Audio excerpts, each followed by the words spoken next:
see things a little more clearly. I think I mentioned Wednesday that I was going to get a QR code up for you, and I've done that, I think. There's a framed piece of paper over there on the wall, and it's got 3 QR codes. I'm in this room quite a bit each week during the spring semester, so there's 3 courses that are represented by QR codes, but one of them is for you. So when you get a chance in the future, whether you're coming in or you just go ahead and see it, that should take you to a Google form, I think is where it goes, and you just fill it out really quickly. That's the thing that gets done into a spreadsheet on my computer. So try to remember to do that again, either at the beginning or the end of this lecture. A couple of the slides here at the beginning of this, this sort of beginning, but we've already actually covered some of this stuff that I was talking to Wednesday about the suggestions I have about how you can prepare for the exams and the course and things like that. So I don't really have to repeat those things. I've already taken time to do that, so I'll go ahead and skip through those. I guess I would like to say this. I didn't say it on Wednesday, but I wanted to just assure you of something. Maybe it's reassurance, I'm not sure. You're going to find me saying in this course, and also in other courses like that and so forth, fairly often I'm going to be saying things like, well, we don't really know. Not quite so much in this course, but certainly when it comes to discussions of diseases and that sort of thing, there's a great deal that we still don't know. And I don't want you to get too concerned about that. You have to, I told you that you're transitioning. I said that on Wednesday. So I think that the kinds of courses that you've already had in college are the kinds of courses where we've known that stuff for a long time. So we've known these concepts in things like chemistry and anatomy and even some of the physics that we covered in college for hundreds of years. We're now in a realm where we're learning new stuff all the time in physiology, in biomedical science, and that's one of the things that I like about the field. But I don't want you to be too concerned when I say, well, we don't know that. And if it's just that I don't know it, I'll tell you that I don't know that. And if it's something that's known, like I said on Wednesday, I'll see if I can figure it out for you once I get out of the class. So the terminology is more fluid in this course, in this field, in this topic, right? It's not as straightforward as, say, your chemistry courses, where, again, those are well-established concepts and principles. There will always be an answer for you in those courses. There may not always be an answer for you in this course, but again, that's something I actually find appealing. We've still got lots and lots of stuff to learn. In fact, one of the reasons I really I used to start giving lectures in the days when we didn't have things like PowerPoint presentations and so forth. So I like the ability to update these presentations even as we go through the semester. There will be times when I'll read an article, in the newspaper or in a science magazine or something like that, and I'll update these lectures as we go. Oh, hey, I don't know if you're aware of this, but this just came out, and that's like I said, I like that. So, and I hope that you find those things interesting. There's always something new in these fields, and we'll try to keep you up to date as much as up to date as much as I can as we go through the course. All right, so I said all that stuff before. So that stuff, you've got that stuff in your syllabus. You can read that stuff on your own. Let's do a quick kind of, so what we're going to do now is I'm going to give you just some very basic things relating to physiology, and then we're going to do some admittedly kind of boring review of what tissue types are. Okay, that's really going to be a review of some stuff that you've already had. You've had it in anatomy. You might have even had it more than once. Right? So that's kind of what we're looking at in today's lecture. But I do want to talk about this concept here. It's something you may have heard of before, and it's not that complicated of a concept. It really isn't. And the concept is called homeostasis. And really what that means is, are things being kept in a more or less okay kind of situation or condition? What are things, I mean physiological systems in your body?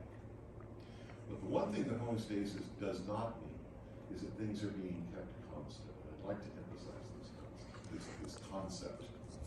Nothing's constant. I'm jumbling my words. Nothing is constant. And there's some very interesting reasons why this must be true. And the example I always like to use on this it's something I might have used with you. I don't know if I would have brought this up in my gym biology. The example I like to use is, formally, it's thermal regulation. It's the regulation of your body temperature. And I think you're probably all aware that we have a body temperature. The temperature in Celsius, not 37 degrees, and it's like 6-ish in Fahrenheit. Mine's actually a little bit lower than that. I don't know about you, but everybody has a slightly different body temperature, but it's in that vicinity. But here's the thing I really want to emphasize: it's always changing, always, always, always, always. And the reason for this is, first of all, it'd be difficult to maintain an absolutely constant body temperature, especially when you think about walking outside today from this room to out there. But the other reason is because we don't have a thermometer in this. What we have is a thermostat. And a thermostat is that thing on the wall over there.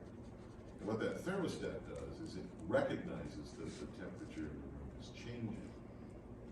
It doesn't really know what the temperature is. And it's the same in your brain. There's a part of your brain called the hypothalamus. We don't really have a chance to talk too much about the central nervous system in our physiology courses here at Newman. But the hypothalamus would pop up occasionally. And in the hypothalamus, there is a thermostat.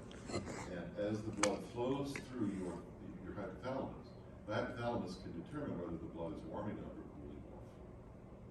And based upon that, the hypothalamus can then evoke changes that, with any luck, will make sure that your body temperature does not fall outside of an acceptable range of temperatures.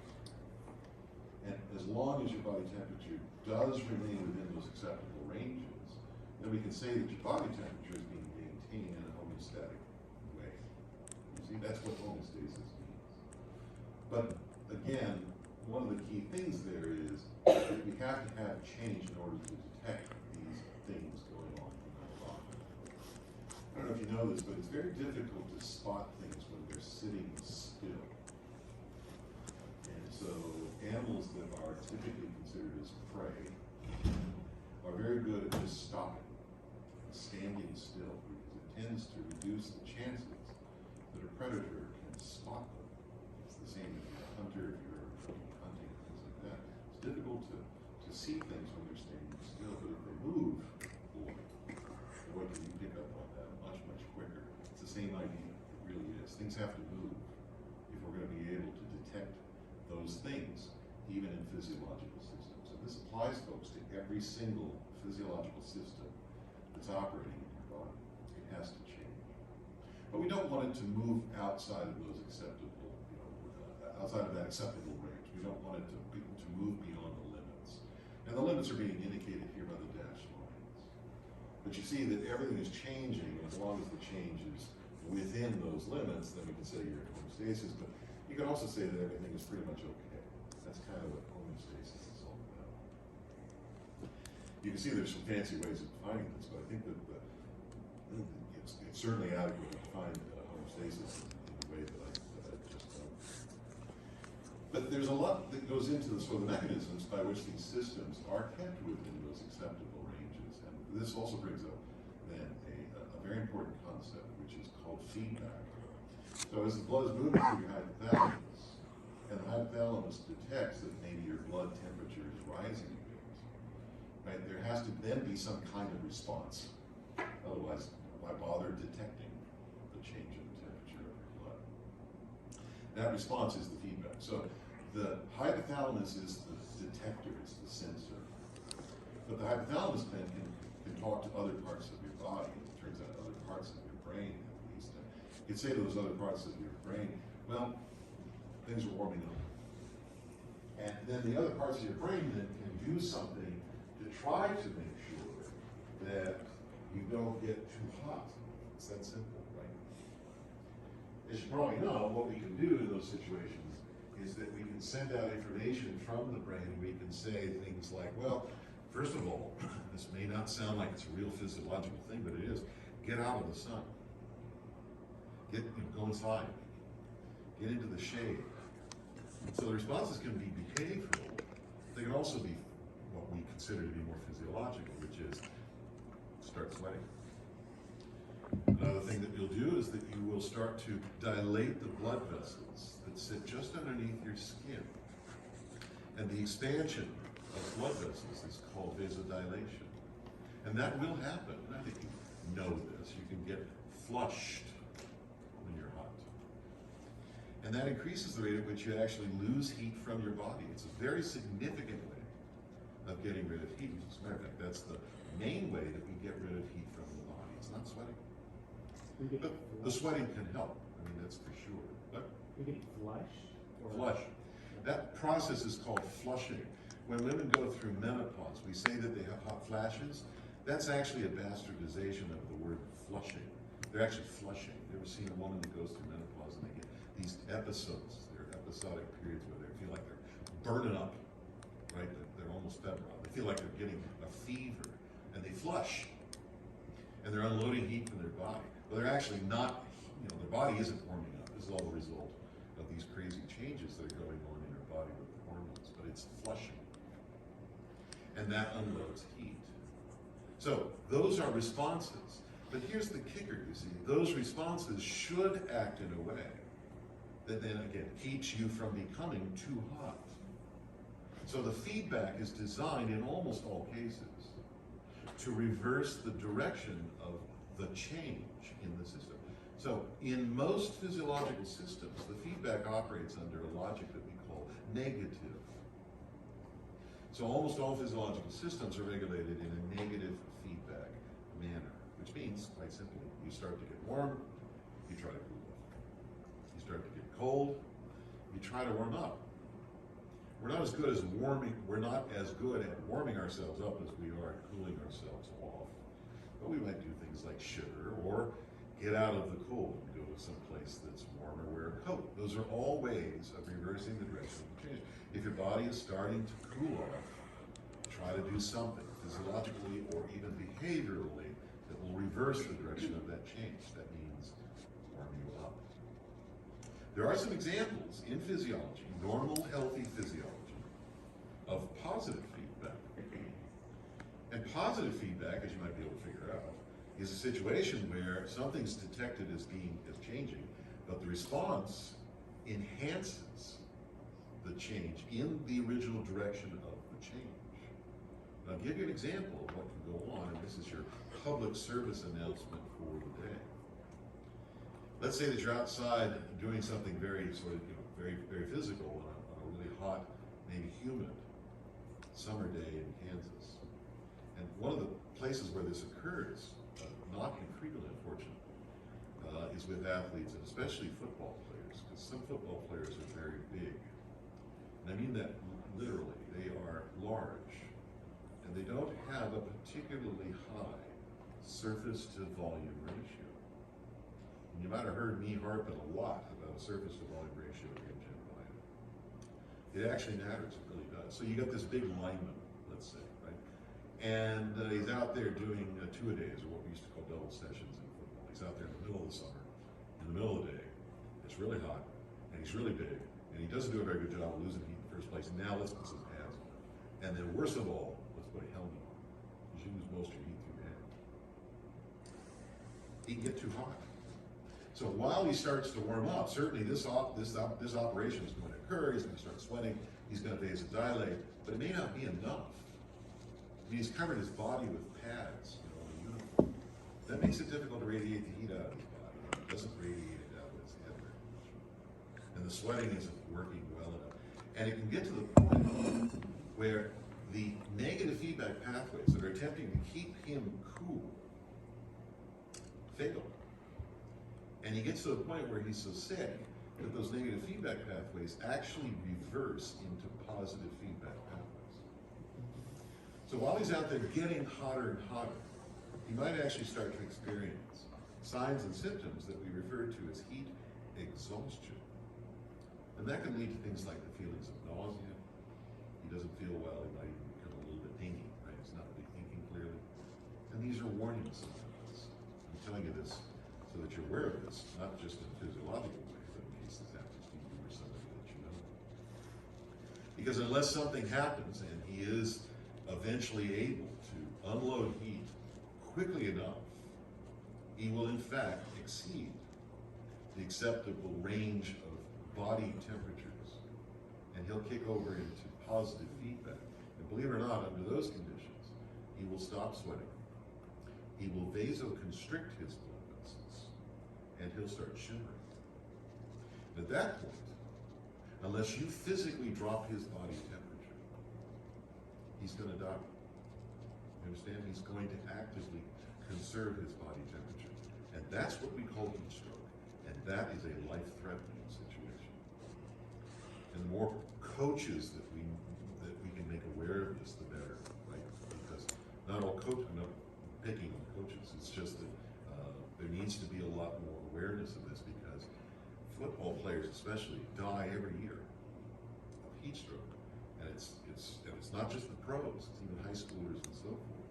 And the coach doesn't pick up on the fact that the kid or the professional footballer is getting sicker and sicker. So it's an ice bath. It's a garden hose in the rectum, or at the very least ice packs in the groin, the armpits where the skin is thin. You've got to bring his temperature down physically, right? So that's a very serious situation. But that's also an example of positive feedback. Now, that's a pathological condition. That's a disease state. But there are, in fact, some normal, healthy physiological processes that operate with this kind of logic, or positive feedback logic. And I'll tell you about one of them now. I don't know if I mentioned this on Wednesday, but the majority of my research career has been spent as a female reproductive physiologist. So I find so these sorts of things I find to be kind of interesting. There's a hormone, and this hormone is found in both males and females. So let me say that to start with. But in females, in our species, if you have a woman who is cycling, she's of reproductive age, and she goes through menstrual cycles, there will be cycles in her hormone releases into her blood, including the sex hormones. And there's a class of hormones called the estrogens that you've probably heard of before. Those estrogens are coming out of her ovaries. The ovaries are being controlled by hormones coming from her pituitary gland. We'll get to the endocrine section, I hope, some female reproductive physiology before this is over. So I'm not really trying to talk about that so much. The example I want to use, though, is related to the control of her ovaries by a hormone from her pituitary gland called luteinizing hormone. And we abbreviate that as LH. And LH is released from the pituitary gland for most of the cycle in a negative feedback manner, with a negative feedback logic. So as the LH gets released from her pituitary gland into her blood, the concentration in her blood, and we'll get out of your way here over in just a second, folks, will rise, but then it will fall, and then it will rise, and then it will fall, and then it will rise, and then it will fall. Just like basically any other hormone that any of us release. It's usually just that, right? It's just gentle rises, gentle falling, that sort of thing. But interestingly, this is really, I think, an amazing thing. In the middle of her menstrual cycle, at about day 12, something really pretty remarkable happens, and that is that her brain switches over into a positive feedback mode when it comes to the release of LH. So at about day 12, which is typically about the midpoint of a woman's menstrual cycle, there will be a positive feedback thing. And if you think about this mathematically, in positive feedback, you're going to get an exponential change in whatever it is that's being controlled. And that's what happens when it comes to the LH in this woman's blood. Meaning, the more LH she releases into her blood, the more LH she releases into her blood. You see, it's positive feedback. And that goes on for almost 2 days. And that results in what we call the LH surge in this woman. As a result, at about day, I kind of screwed up that curve, didn't I? At about day 14, though, the control goes back to being the more typical negative feedback idea. And she's back to sort of just a little bit of LH that rises and falls in its concentration.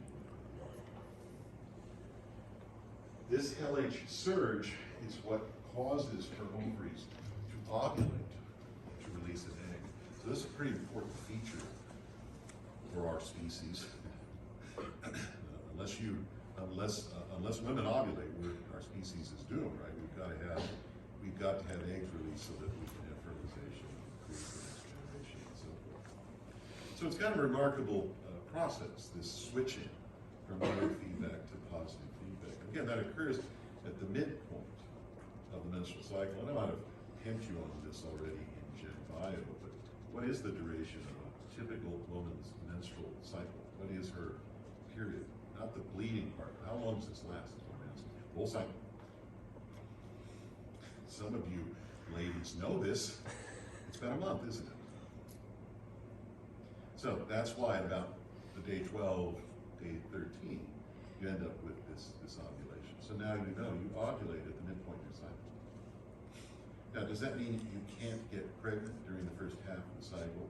No, don't operate that way. Right? There could be an egg left over. There could be sperm in there as well. So you can't use that as a family planning concept. But it is true that you won't actually release new eggs until some point, at least in the middle of the menstrual cycle. And some families are planned that way. If they want to have children, they keep these kinds of facts in mind. Right? But the main idea was to talk about the positive feedback. There's some other examples of positive feedback in normal physiology that we will get into in this course. We don't get into them in the other course, in the other human physiology course. I don't get into those concepts. It's not that they're that complicated, it's just I don't have that much time in the other course. But there's some other examples that I'll get as we go along. And most of them occur when it comes to the electrical control of cellular functions. Believe it or not, that's where we'll hit some positive feedback stuff again at some point in the course. The components then to these pathways, these negative or even positive feedback pathways, include something that has to pick up on the fact that something's changing, right? So that's a detector, it's a sensor, and that's what's going on in the wall over there, right? That box on the wall doesn't cool this room or doesn't warm this room. That box has to talk to something else, doesn't it? And that something else actually resides right across the hallway in the physical plant of the building, right? There's a bunch of equipment over there. So that's the detector or sensor. But the integration center is actually a computer across the hall that is then connected to equipment like heaters or air conditioning units that can then deliver air to this room to then bring about the change that we want to occur, whether it's cooling or heating, right? So all those components have to be present. And of course, if any one of those components is broken or missing, then you might have a problem with the negative feedback stuff. If this sounds like it's just a concept that's a principle, it really does play a role in disease states, especially the endocrine diseases. Because there's all kinds of feedback going on. And it just so happens that I'm talking about an endocrine function here with LH, but the truth is that we have a lot of hormones that we control and that are released, and they're all controlled very tightly with mostly negative feedback pathways. Well, sometimes a component of the pathway breaks, and then an endocrinologist has to figure that out. And that endocrinologist then knows what to do to try, if possible, she knows what to do to try to fix that. That doc can maybe replace the functions of the component of the pathway that has become defective. So that's a big part of what endocrinology is all about. Although the majority of the work that endocrinologists do these days is trying to take care of people with diabetes. That's their main job. A lot of organs have the ability to control a lot of, well, at least some of their own functions. But of course, a lot of organs are also under the control of other organs, like things like the brain. And you already know that, right? But what you may not be as aware of is the fact a lot of organs have some built-in controls. They really do. And in some of these organs, you might not have even sort of thought of them as acting in this way. The heart can control its own activity to a pretty good extent. The kidney is remarkable. If you take the heart or the kidney out of an animal and you treat it well, I've done these sorts of things in my research days, they can continue to function for quite some time. The heart can continue to function, meaning beat, and contract and relax and so forth for hours. The kidney can do this for many hours. The uterus can do it for days. I once hung up a strip of uterine smooth muscle and it contracted for a week. Now again, I was taking care of it, keeping it fed, keeping it supplied with oxygen, it's bathed in a saltwater solution. A week. that thing continue to contract, all on its own. There's intrinsic activity in those organs. And that's what we are referring to here when we say that there's intrinsic control. And there's a lot of that going on in a lot of works. But the ones I just mentioned are kind of the famous ones. Even blood vessels have intrinsic activity where they can control their own function. They can dilate or constrict on their own. And they don't necessarily have to be told to do that by something like the brain. Having said that, there's a lot of extrinsic control of organs too. So even in the case of the kidney, which has a tremendous amount of intrinsic control capability, it can still be told what to do by the brain. Now, sometimes the control of the, let's say the kidney in this case, by the brain, takes the form of a hormone. So, but it's still the control by the brain, right? So the brain is telling an endocrine organ to release a hormone, which then in turn talks to the kidney. But it's still extrinsic control. So the kidney has both. Lots of organs have both. The kidney is just really, I think, a great example of an organ that has a lot of intrinsic control. But again, all organs have, at least to some extent, extrinsic control by things like the brain or other organs. The kidney can tell other organs what to do. The kidney is, in fact, a fairly important endocrine organ that releases hormones. So is the heart. The heart is an endocrine organ. We don't typically think of it as an endocrine, we just think of it as a pump. It's got hormones that it can release. Those hormones, in fact, can talk to the kidney. See, there's a great deal of this going on, a great deal of extrinsic control going on throughout the body. And that's the positive feedback story. And again, we'll talk about some other normal, healthy, physiological processes that operate with positive feedback. So I don't want you thinking that all cases of positive feedback are disease states. It's just that the heat stroke thing is a good example, and one that I kind of want to be working about. We live in a hot place, so it's not hot right now. I don't know if you noticed that. It does get pretty cool. These feedback pathways are operating all the time in order to maintain our systems in a state of homeostasis. And the thing about it is you rarely know that they're operating. But boy, if they fail and they're not working very well, that's when you'll notice that something is going on. So truly, even postural changes, minor postural changes, like just standing up at the end of the lecture today, there's going to be all kinds of things that change in your body. And again, those, I think I might have said this before, I'm not sure, but those things are, in the main, those are controlled by systems that really operate automatically in the body. And one of those is the autonomic nervous system, which can result in changes occurring really quite quickly, right? It is a part of the nervous system. But there will be hormonal changes too as you stand up. But if you don't believe me, take your pulse. And your pulse will increase as you stand up. And I mean, the second that you stand up, your heart rate will increase. And again, we don't normally notice that. The other thing that will occur is you're going to vasoconstrict the large arteries in your legs. You won't feel that, but if you didn't do that, I promise you'd notice.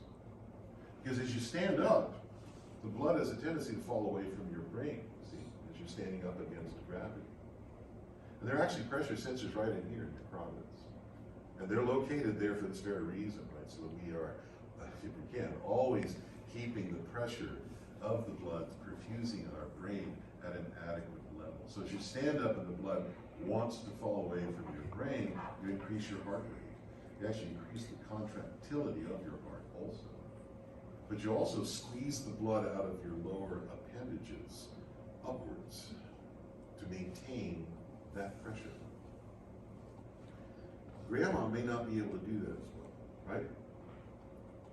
Grandma is 80 years old. And those pathways aren't functioning as well as they did when she was your age. And if grandma gets up too quickly from sitting down, if grandma gets up too quickly, especially from lying down, you know, and first thing in the morning, if she just holds out of bed and stands up quickly, she may not be able to support that blood pressure in her brain well enough. And she does this, right? We call that syncope. It's kind of dizziness. But it's because she's having problems keeping that pressure up. She might fall over and hit her head. and or break her hip. And that could be the last time that grandma ever actually walks. Because then she gets put into bed and so forth. It can be the start of a really kind of a vicious cycle of events. And I'm being very serious about that, right? So that's what I meant by saying if you lose these responses, it could show. Right? You don't really feel them going on when they're working correctly. But you can feel them if they start to go away. So these are working automatically in us. And again, the autonomic nervous system, which means that those nerves are functioning automatically, plays a very important role in this. But so do the hormones. So the endocrine system and the autonomic nervous system are very, very important, period, but especially when it comes to the maintenance of homeostasis in our physiological systems. You walk outside today, you will start to vasoconstrict your blood vessels. You'll do that right away. You might even end up shivering. All of that is going to be conducted by means of autonomic nerves and or hormones. They're very important in homeostasis. Let's get into this a little bit. This is where it gets kind of boring, folks. But again, we just have to make sure that we're communicating well on these topics. These are the primary tissue types, and I just need to make sure that when I talk about an epithelium or if I talk about muscle, if I talk about a ligament or something like that, I just need to make sure that you're following me because I'm going to move through those topics pretty quickly using it. We have to make sure that we have a common language there. There are four basic kinds of tissues. Now, folks, tissues are made up of cells. And there's no tissue, to my knowledge, there's no tissue out there that consists of just one cell type. So tissues are made up of different cell types. And if you take different tissues and put them together, you will end up with an organ. And there's no organ that I know of that consists of just one kind of tissue. Even more importantly, though, I don't really say this, I think, in writing, but even more importantly, we should think in terms of organ systems. Because as I've kind of already said today, everything in the body is talking to every other thing in the body. That's sort of a generalization, but there's just massive communication. Let me put it sort of practically. It really wouldn't do you much good to have a cardiovascular system if you didn't have a respiratory system. It really wouldn't do you much good to have a respiratory system if you didn't have a cardiovascular system. See what I mean? So it's really, I think, more appropriate to think of the cardiopulmonary system. And you can extend out that argument to every other organ. So they all have to work. But that's the level of hierarchy, right? So you've got cells, and then you got tissues, and then you got organs, and then you have organ systems. So we've got to review really quickly, I hope, the basic types of tissues that we're talking about. One of those types is called muscle. Now, this is an area where I like to sort of lay this out in such a way. And you might hear me saying this now in a way that's a little bit different from the way that you've heard it before, although I will have said it in Gen Bio. I know that was like forever ago, and you remember absolutely nothing from Gen Bio. It's, believe me, and I'm not criticizing it, but, you know, it's a little bit frustrating for me sometimes. I'll get done talking about all sorts of things in my PATH course, and the following semester I'll have students that were in that PATH course, you know what I mean, in the spring semester, and then I see them at the med school in the fall, and they don't remember a damn thing from my PATH course, right? And I know how it is. It's just, you gotta just hear these things over and over again. So that's probably what you're gonna be doing right now with these tissue types, right? This is review, even maybe from some stuff that I've already talked about with you in the Gen Bio course, but don't freak out. I mean, the more you hear it, the more likely you are to retain it and remember this stuff. The way I like to describe muscles is there's, first of all, kind of two types. There's the kind that you can touch on your body right now, and then there's everything else. The muscles that you can touch on your body right now are skeletal muscles. The muscles inside your body are not. And there's, as is always the case in biology, there's a couple of very minor exceptions to that, but otherwise that's the way I would approach it. Well, okay, if the muscles inside your body aren't skeletal muscles, what are they? Well, is it heart muscle? If the answer is yes, then it's cardiac muscle. If the answer is no, it's smooth muscle. There. Those are your muscle types. And yeah, there's more that we have to say on it, but that's the way to start. I think sometimes descriptions of the types of muscles start off in exactly the wrong way. You end up going, well, I don't, what? So I would start at that one. You can touch it, it's skeletal muscle. If it's skeletal muscle, it is what we call voluntary, again, with a couple of minor exceptions. Voluntary means you got to think about it.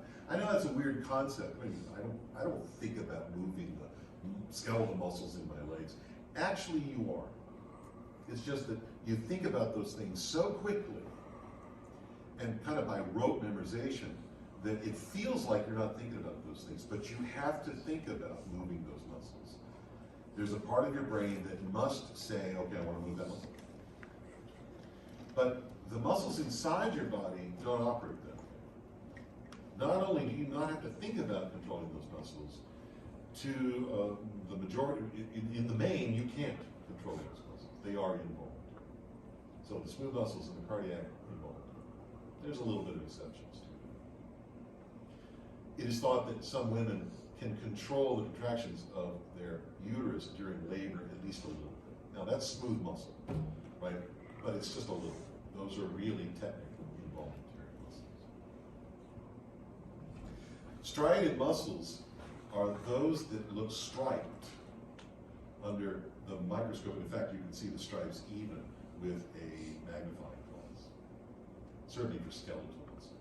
And so there are types of muscles that are said to be striated, and that means striped. And that's the skeletal and cardiac. I mean, we're almost done now with sort of everything you need to know about the categorization of muscles. So if it isn't cardiac or skeletal, it ain't striped. We have a fancy word for not striped. We call it smooth. There you go. Those are the muscles. Okay? And there's more that we'll talk about when it comes to muscles. When we hit the muscle section, of course, because we're going to go inside. And we're going to look at the biochemistry. That's one of the places where biochemistry really, that was the heyday of one of the real heydays of biochemistry, is when we figured out how it is that muscles work. And in the main, those were skeletal muscles, where we worked that all out. That was in the 40s and the 50s of the last century, but that was like, it's kind of like what we're doing now with the molecular biology, right? We are in the realm of we're in the era of molecular biology now. In the 40s and 50s of the last century, it was the era of biochemistry, and it was remarkable what those folks came up with. It was. And a lot of that was done in muscles, and especially skeletal muscles. And I think the reason for that probably is just there's a lot of skeletal muscles. You take a rat and you kill it and you throw it in a blender, you get a lot of this stuff out of the skeletal muscles because there's a lot of tissue there. Being serious, that's probably why they figured that stuff out. Before we started figuring out what goes on in heart muscle and smooth muscle. And again, I'm a smooth muscle physiologist, so we're sort of the latecomers to the party. We know less about the smooth muscles than we do the striated muscles. What do muscles do? Well, they generate a force, and that force is typically referred to as tension. But I want to make something clear here. It's probably obvious that if you want to move something like a bone or something like that in your body, you need to work with some muscles. But it's also just as important that you use muscles to keep yourself from moving. So I always like to use this example. The only reason I can hold this remote control in the way that I'm holding it is because I'm contracting muscles. Got it? We do call that isometric contractions. Some of you athletes may know that. But the point is, they're used to move things, but also to keep things from moving. Another quick factoid that you'll perhaps remember from anatomy is that almost all skeletal muscles attach to bones. And you don't find that with the smooth muscles or with the cardiac muscles. But there's another factoid here that you may not have heard in anatomy, because it's more of a physiological concept, and that is that unless a muscle, and it doesn't matter what kind we're talking about here, ladies or germs, unless a muscle is attached to something, it can't contract. So all muscles have to be attached to something. Now when it comes to skeletal muscles, that's obvious, they're attached to bones, but what are cardiac muscles attached to? Well, we'll talk about that cardiovascular system when we talk about the cardiovascular system. They're attached to kind of the skeleton inside the heart. It's not made of bone. Okay, so you have to have muscles attached to something so that they quite literally have something to pull against. You understand? Because the way that muscles generate this force called tension is that they contract. And contraction means that they're going to shorten up. Even if you don't really see it, they can still contract and shorten up a little to the point where now they're going to keep you from moving or something like that. Okay? So, that applies to all muscles. They have to be attached to something. As I said, these stripes are very obvious, especially in the skeletal muscles. And there's some tricks that you learn when you take courses in histology. When I was in college, I took a histology course. Actually, I ended up teaching that course as a graduate student. You learn a lot by looking through a microscope at these tissue types. And there are some tricks that you learn. Now, one of the tricks is, you can tell by glancing, if you know anything about this, is that this is skeletal muscle. And I'll explain how you can determine that.